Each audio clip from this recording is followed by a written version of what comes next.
ઉમેદવારીને લઈને મોટા સમાચાર પ્રાપ્ત થઈ રહ્યા છે। અમરેલી બેઠક પર જેની ઠુમ્મરની ઉમેદવારીને લઈ અને આ મોટા સમાચાર ભાજપ કોંગ્રેસની લીગલ ટીમ અને નેતાઓ કલેક્ટર કચેરીમાં હાજર છે અને થોડા જ સમયમાં ચિત્ર આખું સ્પષ્ટ થઈ જશે।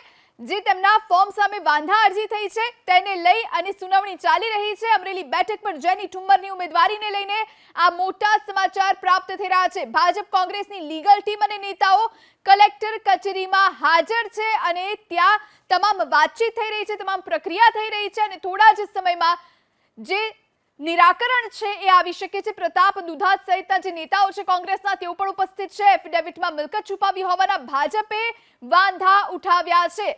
થોડી જ વારમાં જેની ઠુમ્મરના ફોર્મ મુદ્દે ચિત્ર સ્પષ્ટ થઈ જશે।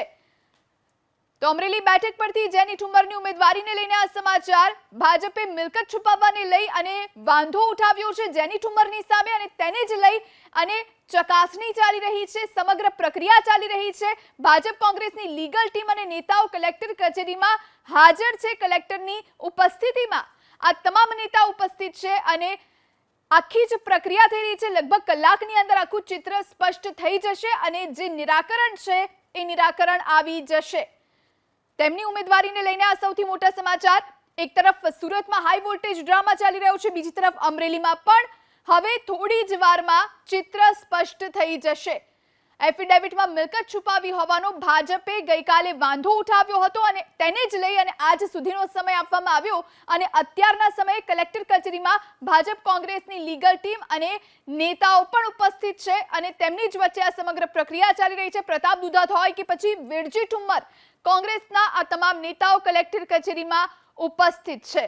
આપણી સાથે સંવાદદાતા હરીશ કુમાર ફોન લાઈન પર જોડાયા છે। હરીશ, જેની ઠુમ્મરે એફિડેવિટમાં મિલકત છુપાવી હોવાના આરોપો ભાજપે લગાવ્યા હતા અને અત્યારે શું ચાલી રહ્યું છે, ત્યાં કેટલી વારમાં નિરાકરણ આવશે?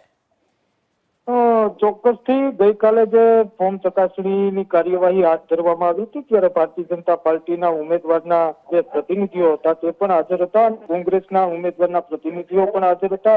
ગઈકાલે ભારતીય જનતા પાર્ટીના ઉમેદવારના પ્રતિનિધિઓ દ્વારા કે એફિડેવિટ જે રજૂ કરવામાં આવ્યું છે તેમાં ક્યાંક ને ક્યાંક એફિડેવિટમાં મિલકત છુપાવી હોવાનો જે આરોપ ભારતીય જનતા પાર્ટીના પ્રતિનિધિઓનો હતો ત્યારે ગઈકાલે પણ કલેક્ટર સમક્ષ જે રજૂઆતો કરી હતી ત્યારે 4 વાગ્યાનો સમય કોંગ્રેસ દ્વારા માંગવામાં આવ્યો હતો, પરંતુ બપોરના 4 બાદ ફરી ભાજપ પક્ષ દ્વારા જે પ્રકારે સમય માંગવામાં આવ્યો હતો, કલેક્ટર સમક્ષ રજૂઆત કરવામાં આવી હતી ત્યારે કલેક્ટરે આજે સવારે 10 વાગે બંને પક્ષના લોકોને સાંભળવા માટેનો સમય આપ્યો હતો। 10:30 થી કલેક્ટર ચેમ્બરની અંદર બંને પક્ષની લીગલ ટીમ પહોંચી હતી અને બંને પક્ષની લીગલ ટીમ દ્વારા દલીલો શરૂ કરવામાં આવી હતી। કમસે કમ 1 કલાક ઉપરાંતનો સમય વીત્યો હતો, દલીલો કરવામાં આવી હતી।